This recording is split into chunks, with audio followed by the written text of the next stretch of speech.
Hello, Christine. We're here today Hi. with Dr. Christine Sterling. She's OBGYN. You guys have it a different, like whenever I had my children, I had it in the UK. And Okay, we use, it's just an obstetrician. right. And then like it takes me a while to OBGYN.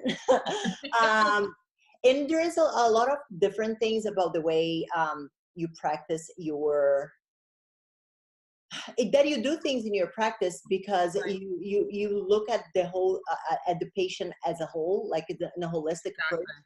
Not Yeah, holistic. I think the word holistic has been a bit misused lately. People yeah. automatically think about granola and hippie people, but Right. Yeah, holistic as in a whole, in a complete exactly. scenario. So can you Yeah. talk a little bit to us about this?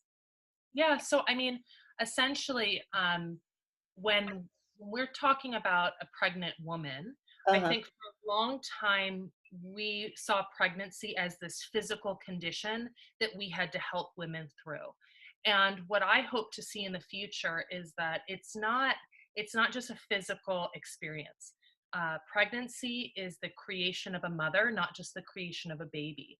And so my what I want to bring into the world is this idea that we should be taking care of the whole woman during her pregnancy, and not just preparing her, not just getting her through a pregnancy and preparing her for the birth, but let's prepare her for the fourth trimester and motherhood and all that that entails.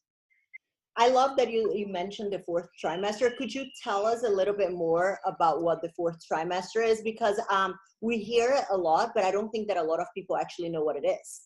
Yeah, so basically, and the definition, it's a looser definition, but the definition is the first 3-4 months after birth. And this is Hmm. a really intense transformation, time of intense transformation for the mother, for the baby, and for her partner. And so we need to look at it as this transition state. I think out there in the world, we think of, before we're pregnant, we're like these cute little caterpillars. And then we get pregnant, we think we're in the cocoon. And we think after birth, we're going to bloom as these mother butterflies. In reality, we need to go through the fourth trimester in the cocoon still before we really emerge as mothers. And so there's this whole transition that we need to see that it's a sacred time and to support it and to prepare women for that time. Do you think that there is on the fourth trimester? Do you think that a lot of the emotions and like because it is basically, excuse my language, but a shit show. Yeah. You are sent home with this mini person Yeah. that just cries and Yeah. you have no idea what you're doing Yeah. and you're literally winging it and you have all these people coming at you and trying to give you like a million different advice because the way they do things is better and you're trying to figure out what your way even is and you're like, would you people just stop talking? uh, what do you think that there is any hormonal influence on the way, like on those, like on those 3 months, 2, 3 months on the fourth trimester? Do you think it is just the woman feels the way she feels? Is it mostly because of the sleep deprivation, the demand of having a newborn, or do you think that the hormones play a role on that as well? Without a doubt, hormones are playing a role here. This Okay. is obviously this issue. The reason why it's so overwhelming and there's so many challenges, that's multifactorial. You have Yeah. the sleep deprivation, you have the identity issues, you have the breastfeeding, all of that. But this is a huge hormonal shift, and our understanding of how the maternal hormones and how pregnancy hormones and breastfeeding hormones affect our brain, that is in its infancy. We do not understand the changes that occur in the brain, but there have to be changes, because if you look at the behavior of a woman after she has a baby, it's totally different than beforehand. Motherhood, fatherhood, these things, this changes us. And if it has to change our brain chemistry too. And Uh-huh. so we really don't understand it, but definitely it's having a huge impact. Okay, yeah, yeah. I noticed like with even with anxiety, I was ever always like a very hyper person, and but I don't know, after I had my kids, and I was talking to a few friends the other day, and even some of my girls, and it's like, I always had the worst case scenario view in my head. Like if I saw my child walking 10 feet Yeah. from the pool, in my head, I was already thinking about the child drowning in the pool, calling 911, being inside an ambulance. Oh, like my Right. mind would go in overdrive. And I'm like, this can be normal. Is this normal? So it's a spectrum. So we know that if you think about it from an evolutionary perspective, there needs to be some increase in anxiety for a new parent compared to a non-parent, because you have to, whose child is going to survive? The mom who's worried about the saber-toothed tiger, or the mom who's not even ever considered that possibility? So Mhm. there is an evolutionary benefit to thinking ahead of what you might have to protect your child from. But so often, and especially in our modern world, that goes overboard. And so what I say is that worrying about your kid, normal, but obsessively thinking about things that could go wrong, not being able to sleep because you're thinking of things that could go wrong, waking up to constantly check on your child, when it starts impacting your relationship, when it starts doing those things, that is not normal. Okay. Yeah. Yeah, Yeah. I had to, like, me personally, like yeah, speaking from a mother myself, I had to do a lot of reality checks because I started to become a bit overbearing with my husband. And my yeah, husband is a very hands-on parent. And right, I was starting to become a bit overbearing on the way he was doing things. And I'm like, just like me, he doesn't want to harm the child. So I right. just left the house. I Yeah. would leave him to fend with the baby. And I'm like, what I don't see, I won't worry. They'll be Yeah. okay. Yeah. And it's very common for that to impact the relationship when one parent is slightly more anxious than the other one. And it can go both ways. Dads have postpartum anxiety too. But what happens is the parent who's more anxious um, basically starts trying to, anxiety is all about control. And so they start trying to control situations. And then the person who's a little bit less anxious is like, all right, I'm going to let you control this situation. But the problem is then more work lands on the person who we let them do it. And then it's this vicious cycle where they're more tired, they're more stressed out, they have more work. So it's important that we're talking about postpartum anxiety, because it sets patterns in relationships and in families that impact the rest of our lives. Yeah. And so if we can, my goal is to educate women in pregnancy about these common things that happen in the fourth trimester, so that when that pops up in their relationship, they're like, oh, yeah, I need to actively work against this, because this is going to set up a pattern that I don't want in my life. Yeah, I didn't know about that, and I started to see a pattern of and my husband is a fantastic dad, and I started to see a pattern of behavior that was affecting my relationship with him and with his family and with. I'm like, I need to be, and as you said, it kind of becomes a vicious cycle of, like, you want to take over and control everything, Yeah, and then you are overworked, and then you start to resent your partner because he's not doing work, but you don't allow him to do the work. exactly. It's Yeah, it is. crazy. It's Yeah, crazy stuff. yeah. And Uh, nobody prepares us that our relationship is going to be so affected by these changes. no, like I don't like, and even like having conversations with your partners. I like now our children are 2.5 and 1.5. I honestly cannot remember the last time that we had a proper conversation at dinner because it just doesn't happen. Oh yeah, totally. Quick question: what do you think about the current care given to moms after they give birth?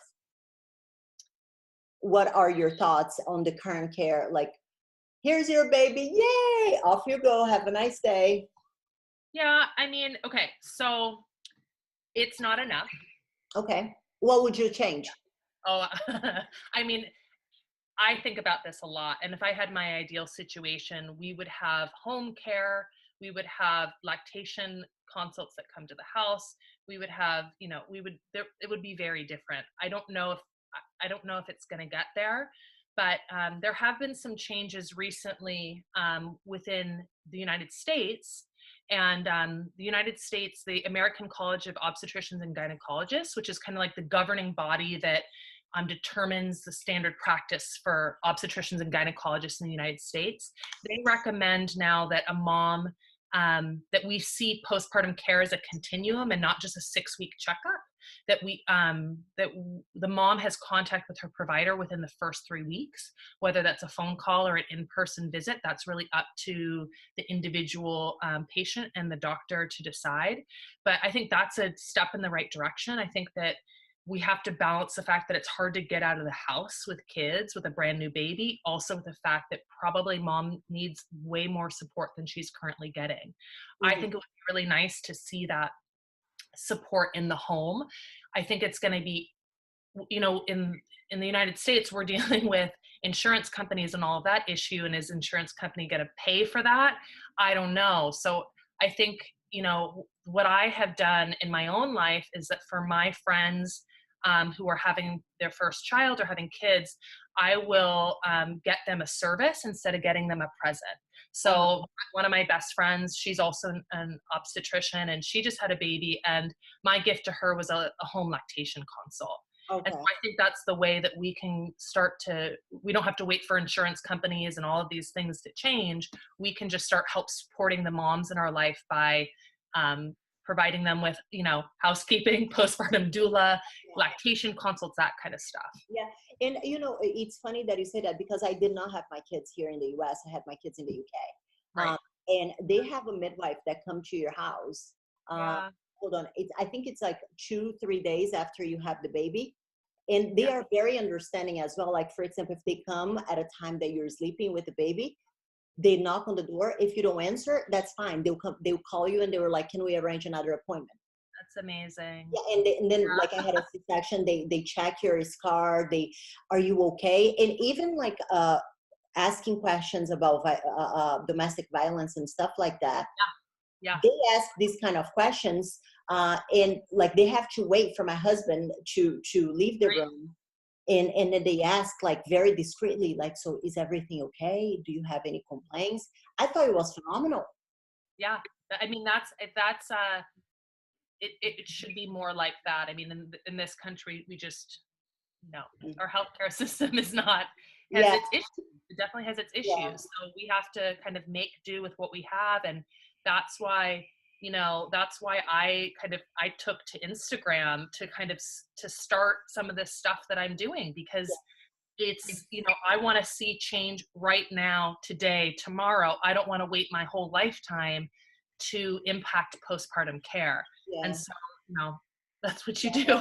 I think you're doing a phenomenal job, because actually I resonate with a lot of the things that you speak about. And that was one of the things that drew me a lot to your work, is how you speak about things that a lot of people don't talk about. And one of the things that I saw in one of your posts, and actually one of your blogs as well, was about the lack of bond with your child whenever it's born, because like the way that society describes, you have a baby, and then you see this beautiful thing coming out of one of the holes, and then it's and then you're just gonna look at it and be like, oh, I'm in love. And I personally feel that with my son. Yeah. I was like, oh my goodness me, what am I gonna do with this? This thing doesn't stop crying. I think the interesting thing, we only tell the story of immediate love. And that's the story that we all tell on social media, that, everybody says, oh my gosh, we've never been so in love. I did the same thing. That's what we say. That's the caption that you put on the picture. And I think what that does is it sets all of these new parents up for these unrealistic expectations, that especially the mom you're going to go through the most intense physical experience of your life. And there's pain and a lot, it can be scary, it can be overwhelming.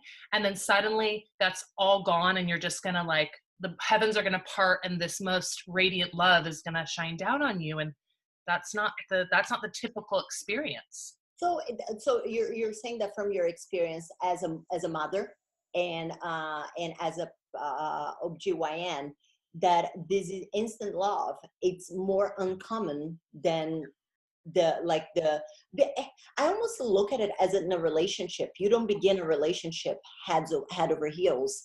Your No. partner, it's something that it requires a building. It requires living with that person, and that's kind of how it was for me with my son. Yeah. Yeah. I mean, the reality is that some people will experience that instantaneous bond. And Hmm. then it's really, again, spectrum of experience. So some people are experiencing that instantaneous bond. And then other people are on the other end of the spectrum. For women who have really difficult births or a really difficult pregnancy, some women have a just, and it sounds terrible, but it's totally normal. Just a little bit of a sense of resentment about what's just happened to them, and it takes some time for that to go away. And so I think we just need to normalize the spectrum of experience and realize that some parents are going to be like, yeah, you're cute and I like you, and but that fierce love, that like mama bear love, for most people that's going to develop over weeks to months. Yeah. But for whatever reason, as human beings, we really like this idea that the love comes first and then we do the things to take care of the baby because we love them so much. But in reality, the way that our brain works, it's more that we do the things because we know we're supposed to. And in doing the things to take care of our baby, we develop that bond. So it's about giving people space and time. And I don't want moms freaking out at week 2 because they're not obsessed, like ferociously in love with their child. I want to say, hey, that's normal. Give yourself time. You're gonna get there. We all end up Yeah. crazy obsessed with our kids. Yeah. Oh, no, I Most totally. of the time. Yeah, yes, most of the time. Very good observation. And like, because people talk a lot about this, like, oh, if you don't have a bond with your child, it's probably postnatal depression. And like, at what point is, like, whenever you don't have that bond, when at what point is it, like, where is the line drawn? Yeah. Where is it? So basically, you can be completely obsessed in love with your child and be bonded to your child and have postpartum depression.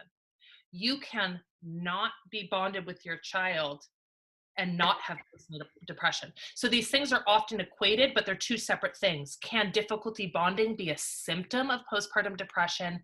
Yes, for sure.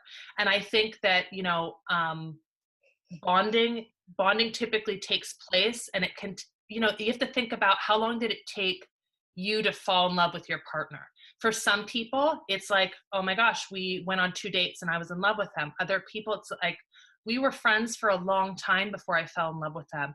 And that's all a normal experience. So I think that if if you're getting to 6 months in a year and you're not feeling any bond, I think it's time to talk to someone about that. I'm not ready to say that that's not normal for you, but Uh-huh. I think it's time to just explore what's going on. And maybe you do have postpartum depression and some of the symptoms aren't that obvious to you. Uh-huh. Yeah. No, and I think it's important that you spoke about something before this, about the whole birthing experience, Yeah. which is something that you also talked about in one of your blogs about your own personal birthing experience, which I like I'm saying here, I loved your honesty, and I loved how you really expressed your feelings and the feelings of a lot of moms out there, of like this, there is this big romanticism about around the birthing idea, and you forget to realize that there is another person involved Yeah. that doesn't get the memo. Yeah. That's So motherhood in a key. yeah, so could you tell us a little bit about your birthing experience and how that changed how you look at things, and how you carry things in your practice? Yeah. So basically, I prepared rather intensely for my birth. And um, What do you mean by intensely? I read all the books. I had private hypnobirthing classes. I had 2 doulas. I mean, I wanted to, as an obstetrician, I see kind of, I see a more medical side of birth. And I knew that I had known since I was a child that I wanted to experience birth, um, unmedicated if possible, just because my mom had done that and that was kind of what I had grown up around. And then in my training, I trained with midwives as well. And so I just was always really curious about this other side of birth. And so I was, prepared to do that. And I had a really wonderful early labor experience. I was at home. It was, it was great. But then I got to the hospital, and in my head, the pain was getting really intense. My water broke, was getting really intense. And in my head, fortunately, where I was delivering, they had these giant tubs in the rooms. I delivered a birth center that's within a hospital, which is like such an ideal situation. And so in my head, I was like, okay, the water is going to help. Like getting in the warm water is going to help. And so I got into the tub, and I wasn't even thinking about an epidural at this point, because I just had it in my mind that like the water was going to be what I needed. And it essentially what happened is my contractions got so powerful and so close together that I basically didn't get a break. And so I got to the point where I was in so much pain that I didn't know where I was. I didn't know who I was. I didn't know anything, except the only thing I could think was, I want to die. And that was it. There was no, I'm Christine and I'm having a baby. It was just, my entire experience was replaced with pain. And so that was a really scary place to be. And so once it was time, that I was probably, in my mind, it felt like I was in that state for 3 minutes, but everybody in the room thought I had fallen asleep. But I was just unable to move. Like I was in so much pain, I couldn't move. And so then inside the tub, I had like a pillow behind my head, and I had just kind of gone limp, because any resistance to the pain was just, I couldn't mount that. All I could do was kind of let it go and surrender to it. And just like, and so then, he said I was in that state for about 20 minutes. And then I had a very, very fast second stage, which is when you push the baby out, because I felt like I was pushing for my life. It was I just needed it to be over as soon as possible. And so that was, get it out. Yeah, exactly. I mean, that's all I could think in my head. And I had all of these plans to like allow my perineum to stretch and to minimize tearing. And I didn't care about any of that. Like I did not let myself stretch. I just like, it was like a cannonball, like get out of me right now. It was so bad. And so that was getting to that dark of a place. I had heard all of these stories and read all these stories of women feeling really empowered after birth. And that just wasn't how I felt. I felt like I did not need to have that experience. I mean, in some ways, personally, I don't think I necessarily needed to have that experience. Professionally, I think it's been really powerful for me. Okay. But so essentially what that taught me was that I feel really fortunate, because if I had had this really empowering, like exhilarating birth experience, I think I would have thought, oh, well, that's because I did all this preparation and I did it this way. And I need to kind of talk women into giving birth in a certain way. Yeah. And what that taught me was birth is its own thing. You are not in control. We can do our best. Like we can prepare and we can do our best, and let's be educated and let's know what's important to us. But at the end of the day, it's a natural phenomenon, and you are just along for the ride. Kiddo's going to play a part that we don't fully even understand. And I'm here to support every woman and whatever the right birth is for her, not my version of what the right birth is for her. So that's been a powerful experience for me professionally. And and you know what, and even as like I'm a postnatal trainer, deal with a lot of pregnant women, postnatal women, and the whole traumatic birthing experience. I've noticed that a lot of times, like it is a pattern. The traumatic birth experience, be that because you ended up with an emergency cesarean or whatever it is because the woman, for most part, had such an obsession with, like, she never even considered that could be an option B. A lot of times it's because there is this obsession with option A, and there is just option A. And one pattern that I'm seeing, that I don't know if it's a good thing, and please correct me if I'm wrong, I see a lot of people romanticizing birth a lot, and forgetting that there is the health of a baby involved. So like a doctor comes and is like, I suggest, I mean, you went to school for this, I didn't. So if my doctor tells me I suggest something, I took his advice. He suggested a cesarean for different reasons. And I was like, okay, you're the professional here, so I'm going to take your advice. And disregarding the professionalism of a doctor, because they have this idea that the birth, the body was made to do this. Well, sometimes, but sometimes not really. What is your take on that? Like, how do you handle when you have a patient that has this romanticism around birth, and you're like, no, like, we really need to get the baby out?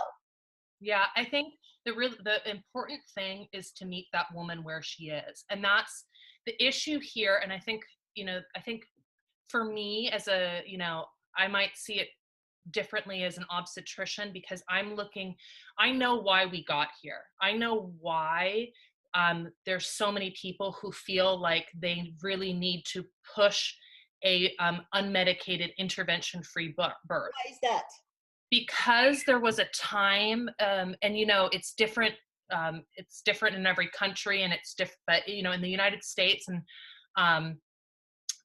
there essentially was this time where really we did a lot more intervention than was necessary, and we would put pregnant women to something called twilight sleep, and so we basically did what we call like conscious sedation on them. And they weren't present for this is like in the 50s, 60s.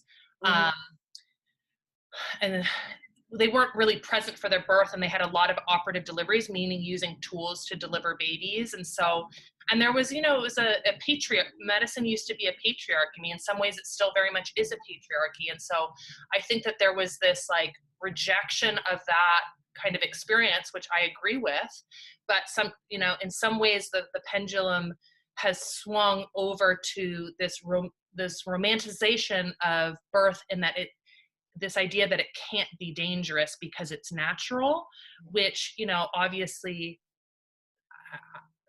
I don't agree with that. I mean, I really think that some of this is a numbers issue. So people who are more in the unmedicated birth world and the intervention-free birth world usually deal with smaller numbers of women. So they'll deliver, 10 women or so in a month, or maybe less. Whereas an obstetrician, the group that I work with, we deliver 60 plus women in a month. And the hospital I deliver at, they deliver close to 10,000 babies a year. And so, right. So if there's a risk, a 1% risk of something to somebody who's doing a small volume obstetrics, so like, midwives who do home births and that kind of stuff, they're doing small volume obstetrics. So a 1% risk just doesn't feel that real. Yeah. And I'm not saying that that's the way that they're looking at it isn't legitimate, but when you do higher volume obstetrics, 1%, I see that all the time, right? Like 1% is not rare to me. So I think that there's that component. That's kind of like, that's in my field, that's where a lot of that stuff comes from. And then in popular culture, I think we romanticize birth because we don't really have we treat birth like a rite of passage into motherhood. And that in order to be this amazing mom that I want to be, I need to have this birth experience. And that I coordinate and that I plan, because rites of passage, if you think of a wedding, if you think of a graduation, they're structured, they're orderly, and they happen in a certain way every time. And so when we try to turn birth into a rite of passage, we try to control it. And it is a force of nature that cannot be controlled. So what I advocate for is preparation, education. Let's not just prepare for your ideal version of birth. Let's talk about what happens if baby's heart rate goes down and a bunch of people rush to your bedside, turn you on your side. Let's kind of walk through the different ways that this can go out so that when you're in the middle of it, somebody's talked to you about that before. You have a little mantra you can say to yourself that calms you down. Because the problem is when we prepare women for none of it, and then they find themselves in an emergency situation and they feel like all of this is happening to their body, nobody's explaining anything because it's an emergency, and they feel totally traumatized by this. Yeah. And I like, even like for me, my cesarean was because my son stopped growing. Right. And then my obstetrician was like, okay, we have two options. We can induce you, which is very likely to end on a emergency cesarean because he's only 36 weeks, or we can go straight to the cesarean. Is that what I wanted? Not really, but cut it open. Like that was my best choice at the moment. So it wasn't great, but with my daughter, I felt like I was more prepared for what was to come. So I cannot even imagine how a woman feels when she go, and I never had a birth plan or anything because I honestly couldn't be bothered. And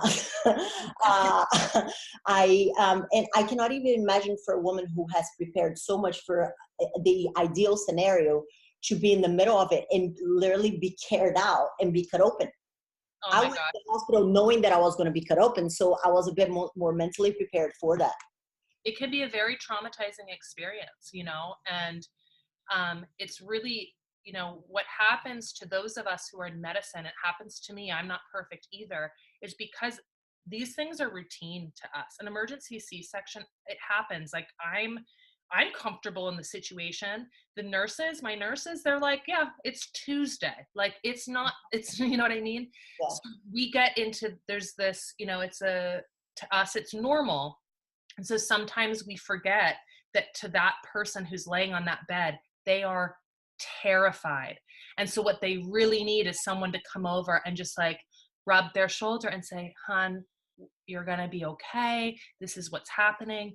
But we're not perfect. And so when we can't do that in the time, when we can't explain in the time, we need a debrief with that mom. So when moms have difficult deliveries, it's coming back to them later, giving them some time, even the next day or the day after, sitting down and let's talk about what happened. Let's let you debrief.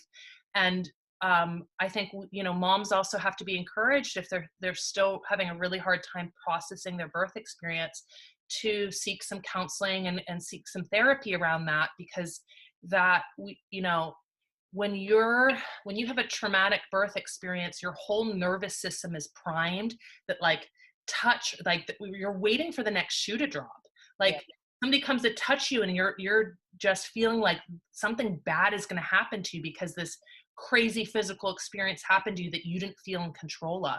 So when you lose control of your body and your feel for your life and for the life of your baby, that sticks with you. That's really hard to get over. So I'm a huge proponent of allowing women, giving them some formal way to process their birth experience.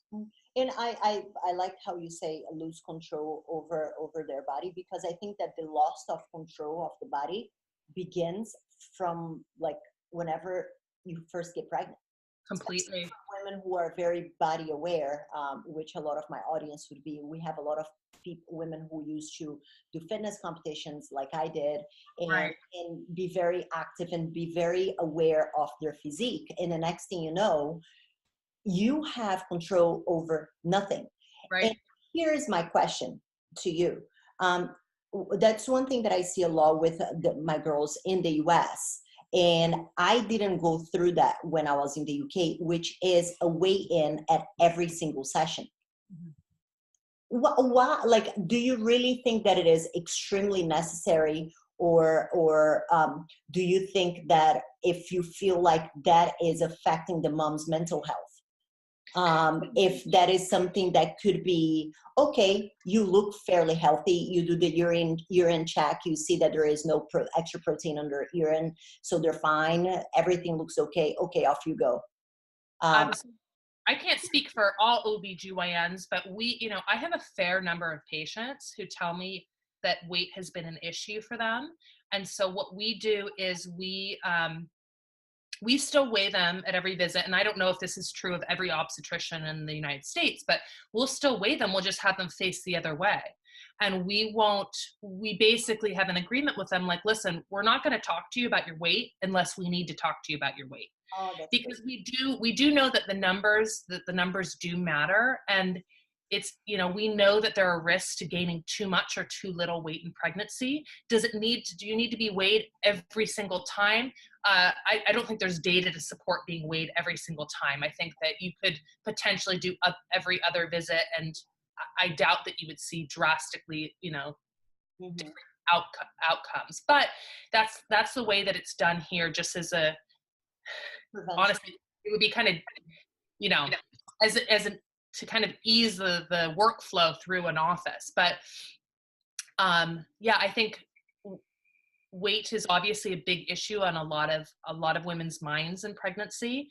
And so for me, it's about providing them the education that they need to either gain enough weight or not gain too much weight without shaming anyone or making anyone feel like it's just a sensitive issue, and it deserves sensitivity. Yeah, it's probably a very, like, whenever you're dealing with mom who you can see that is very self-conscious, and you have to have the you gaining too much weight talk.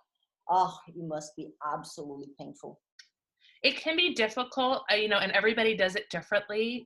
I'm someone I've never had a super easy time with my weight. And so I just relate to them on a really personal level. Okay. And, I basically, most moms know like, I'll say, hey, we're gaining a little bit too much weight. Do you know what's going on? Like, do you know what you could do differently? And some moms will say, yeah, I know what I can do differently. I know that I'm eating a cupcake that I don't need to. And I'm like, okay, like, we can't do anything about what's happened in the past. All I ask is that you bring that you're a little bit more conscious of your diet and your activity level. Okay. And then for the moms who are like, I don't know what's going on. I feel like I'm eating so well. And those are the moms that it's like, okay, let's figure this out. Let's start keeping track of what you're eating. Let's bring it to me. Let's go through it and try to figure out where the weight is coming from. So I think there's a way to do it without shaming people. But, if we don't provide them with the information, and then they have a complication, or their child has a complication because of too much or too little weight gain, then we haven't done them a service. So it's a super sensitive issue, though. It's tough. In fact, the whole, like, not looking at the scale, that is what I had suggested for some of the girls. And I'm like, just don't look. Like, just cover your ears and, like, la la la la la, and turn around. Yeah, and you tell your obstetrician. I mean, I have notes on my patients' charts that say don't discuss weight unless necessary. And you have to be sensitive to that stuff, because you do not want a mom losing sleep overnight every night because of her weight gain. Yeah, no, and especially with all the changes, they're already very visible, and clothes not fitting and stuff. And so let's go a little bit before pregnancy. What would be your advice as far as health and self-care in preparation for conceiving, like women who want to conceive? What would be your advice? Somebody comes to you and like, oh, we're thinking about starting to have a child. What would be your 5 tips, let's say? Okay, well, it's funny that you say 5, because I have that's essentially what I have is, I'm actually in the process of preparing to conceive myself. And so that's something that I'm taking my audience through on Instagram, is like my own journey to kind of just show them what it looks like. And so the first thing that we think about is your physical health. And so what pulls into physical health for me is one, just your fitness, and making sure that you're getting some exercise, so that you're not deconditioned before pregnancy starts, because pregnancy can be really hard on your body, and not everyone can continue to exercise while they're pregnant. There are complications that arise, and some people just have really tough pregnancies. So the idea that you're going to get healthy when you're pregnant, just like, people need to get that out of their mind. Maybe you can, maybe you can't. So be healthy before. So definitely getting an exercise routine, and then making sure, if you have any medical problems, those need to be optimized before pregnancy. So if you have thyroid issues, or you have diabetes, or you have high blood pressure, you need to work with your primary care doctor, work with your obstetrician to optimize those conditions. And in addition, make sure that you're on a medication you can continue in pregnancy. That includes antidepressants and other medications. You know, there are medications that we are considered safe in pregnancy, and then there's medications that aren't considered safe. And you don't want to find out at your 8-week appointment that you've been on a medication this entire time that wasn't safe in pregnancy. Yeah. So that's the kind of the health component of it. Managing illnesses, making sure you're healthy. And then the other component is mind and spirit. And there's, pregnancy and having a baby, huge life stressor. So maybe, if possible, you don't do it at a time when there's a lot of other really difficult stuff going on in your life. Like, let's say you have a parent who's dying. That might not be the time that you choose to add the weight of a pregnancy and a new baby onto a situation. So, you can't control, life is life. So you can't control everything. But I definitely, like, for example, for me, I just was studying for and just took my oral boards for to be a board certified obstetrician. And I think if that had it been happening in my life, we would have tried to conceive earlier. But I knew the emotional stress of that situation was just, I didn't want to put pregnancy and that together. Yeah. So I waited. Yeah. So that is, taking care of your whole self, making sure that you're not, your anxiety is under control. If you have depression or another mental illness, that's under control, and that you feel ready to take on this new journey. So there's that component. And then the other component is your relationship. And, both parents need to be on board, maybe not to the same degree, but you both want to be on board with that decision. And you want to make sure your relationship is in a really strong place. And if it's not, you want to work to get there. And you can work to get there during your pregnancy too. You don't have to be perfect before, but it's tough. I feel like working, like, and this comes from personal experience as well. I felt like when I was always very independent. I just got up and I left and I went. Right. So whenever I was pregnant, you're not disabled, but you're very limited, especially as you get bigger. And I have always been a very abled body. So that lack of ability to do the things that I have always done created some resentment towards my husband, because he could just get up and go, and I struggled to get out of the couch, and that drove me insane. So and I think that if we weren't in a good place in our marriage and relationship to be able to discuss that, and for me to express my feelings and tell him why I felt the way I felt and why I was so snappy, that could have been a recipe to disaster. Yeah. I mean, it's a stress. We know, it sounds crazy, but we know that domestic violence or intimate partner violence increases in pregnancy. Oh, that is disgusting. So, it's a stressful time in a relationship. It's a new baby is certainly a stressful time in a relationship. And so if if you're on the verge of divorce, maybe work on that first, if possible. Again, I caveat all of this is that life isn't perfect, and sometimes unintended pregnancies happen, and we make do. But if you're planning, that's something to think about. And then the last component that I bring into play, and this is something that really not that many people talk about, but is the financial aspect of it.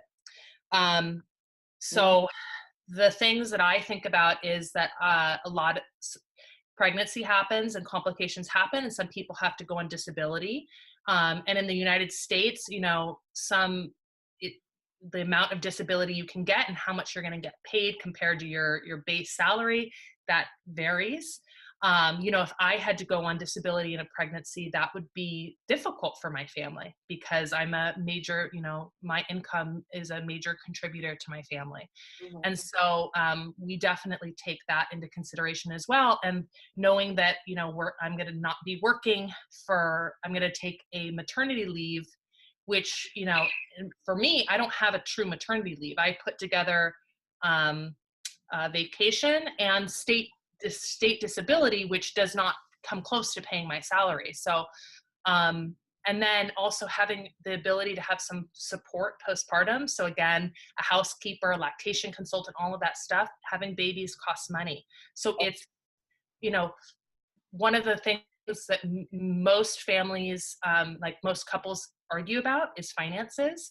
And so it's really helpful to kind of Have have a that. game plan, have that conversation, have a game plan, if you know, and have that rainy day fund. So we're starting to save now Mhm. for that.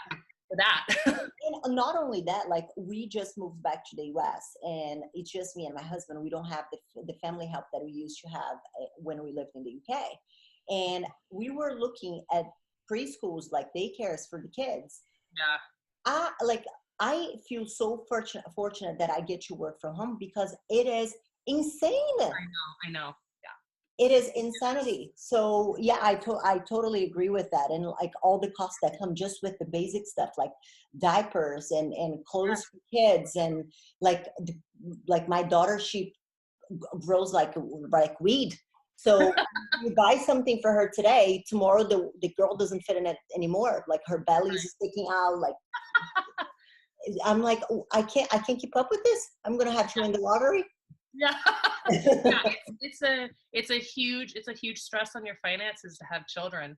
And you know, I think as women, oftentimes talking about money makes us uncomfortable, Mhm. and we kind of leave it up to, if we have male partners, we leave it up to our male partner. And I just want to, I just encourage women to, you know, you got to the finances have an impact in your family's life and in your decision to have another child. And let's look at it. Let's not be afraid of it. And not only that, because I think that it can also create resentment. Yeah. Because if you create a scenario in your head, like, so for example, let's say you decide to stop working, you decide to stop working because you are going to stay home to take care of the kids, then your Yeah. husband keeps on working and providing for the family, but you want things that you wanted, that you had when you worked, but now it's a different scenario. So I think that all of that can generate again resentment, especially Yeah. if there's no talk around it. Yeah. And it can definitely go both ways, you know. And I think, yeah, for sure, it's about open communication with your partner about this major life change and all of the different ways that it can impact your family. Yeah. No, I totally agree. Yeah. That's the last question I promised, because I promised the girls in the group that I was going to ask because it is very commonly asked. It's a bit like a change of subject, but it's about birth control. Yeah. Why do women gain, like, is there any birth control that you would recommend that makes women gain less weight? Why do birth controls make women gain weight? Like, what is the story with birth control? Yeah, so definitely birth control some birth controls can make you gain weight. So the most notorious the most notorious one is ones that have large doses of progesterone. And Okay. there's the birth control can be non-hormonal. It can be combined hormonal contraceptive, so it has estrogen and progesterone. Those are the two female hormones. And then there's methods that are just progesterone. So, for example, there's a shot that you can get that's progesterone hormone that lasts for 3 months. And that one is kind of the one that's most notorious with weight gain. And a lot of people discontinue it because of weight gain. And when we look at it, it looks like it's not so much that the medication makes you gain weight. If your diet stayed exactly the same, we don't see that weight gain, but you eat more. Yeah. And it's so subtle that you probably wouldn't even notice it. So yes, some of them do, some of them don't. There are birth control pills that actually have a little bit of weight loss on average. Okay. And you talk to, if that's something that's really important to you, you talk to your OBGYN or your gynecologist about that. I'm a huge proponent of the long-acting reversible contraceptives. So those are the implant that goes in your arm, the IUDs that go in your uterus. And then there's the copper IUD, which has no hormones, so it has no impact on weight, which for some people is really nice. Yeah. And the 3 months one, I had that once, and I was nuts. Yeah. Crazy. I was insane. When you're acting like a crazy person, you're acting like a crazy person, and you just cannot stop being a crazy person. Yeah, I mean, it's the funny thing is that birth control affects people so differently. And it's really, there's people who do not feel normal off of birth control. Like if they're cycling normally, they're like, oh my gosh, I feel like a crazy person. Other people, you put them on it and they're like, who is this person? So it's really about you have to keep going until you find the right option for you, and no method's perfect. But what I always tell people when I'm talking to them about birth control is like, you tell me your priorities. What's most important to you? Okay, let's try to get that again. Then if you want the most effective form of birth control, and that's the most important, well, let's talk about the implant that goes in your arm, So yeah, it's I would encourage your audience to have an in-depth discussion with their OBGYN. And also a really great resource is bedsider.org. What is it called? It's Bedsider, BEDSIDER.org. And what I love about Bedsider is that it's a nonprofit company. They're not affiliated with the pharmaceutical companies. And they have such a user-friendly website.